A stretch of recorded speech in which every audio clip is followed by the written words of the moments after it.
In a peaceful traditional village where life moved gently with the sun, lived Amara, a 26-year-old beautiful black woman. Her dark skin glowed naturally in the daylight, her hair was neatly braided in simple traditional patterns, and a soft, lovely smile rested easily on her face. She carried herself with quiet confidence and kindness. Amara wore a richly woven cloth wrapped gracefully around her body, coral beads resting on her neck and wrists. Her home was modest but warm, built with earth and care, surrounded by everyday village life. Each morning, she stepped out barefoot, holding a clay calabash close to her chest, greeting elders with respect and children with warmth as she walked toward the stream. As the dry season deepened, a slow worry settled into the village. The stream shrank to a trickle, and patients were thin among many. But Amara's spirit remained gentle. One evening, walking the dusty path home,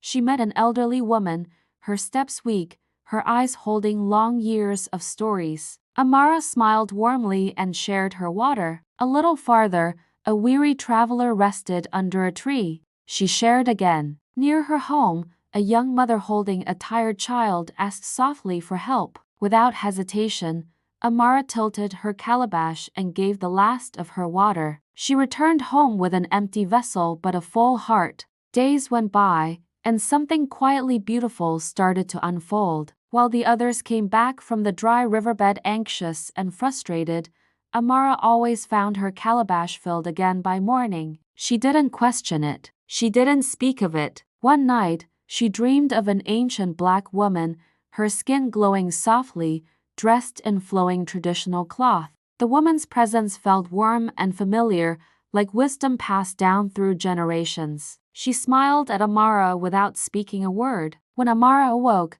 the calabash right beside her was filled with cool, clear water, shimmering gently in the early light. What could this mean? Follow to find out what happens next. When the stream finally dried up, a wave of fear swept through the village. You could hear it in the whispers, see it in the children's tears and the silent worry of the elders. But then, Amara stepped forward. With a calm smile and steady hands, she began to share her water. First, she served the elders, then the children, and then every person who came to her in need. Miraculously, her calabash never ran empty. Relief washed over their faces, and hope returned to tired eyes. No grand speeches were needed. Everyone simply felt it. It was kindness, pure and simple, that was holding their world together. Thanks for watching. Days turned into nights, and the entire village survived on the water from Amara's calabash. But soon,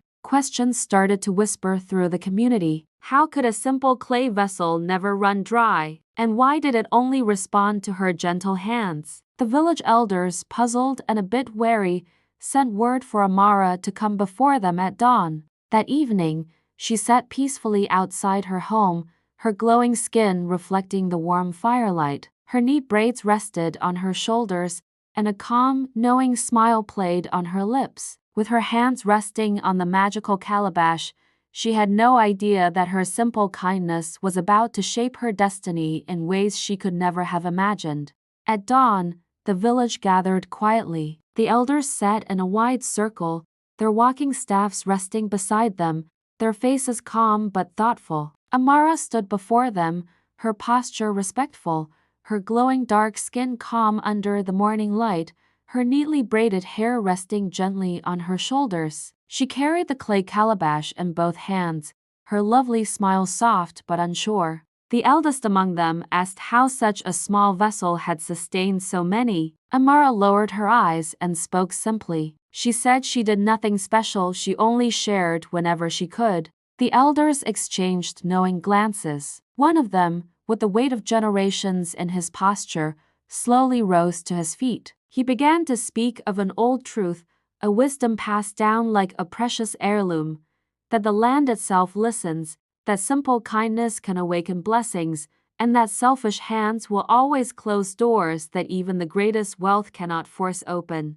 As his voice filled the air, a sense of warmth and peace settled over everyone. Amara's calabash was gently placed in the center of the circle. When an elder poured water from it, They all watched in silent awe as it filled itself again. There was no shouting, no panic, just a quiet understanding spreading through the crowd like the first light of morning. Thanks for watching. From that day on, Amara's life changed gently, not in a sudden flash. She wasn't lifted above others, but she was trusted. People began coming to her not just for water, but for comfort. Children would sit near her, their eyes wide, listening when she spoke. Mothers smiled warmly when she passed by. Weary travelers found rest near her humble home. Through it all, Amara remained the same, walking barefoot, greeting elders with respect, sharing her meals, sharing her water, and sharing her time. The calabash continued to provide,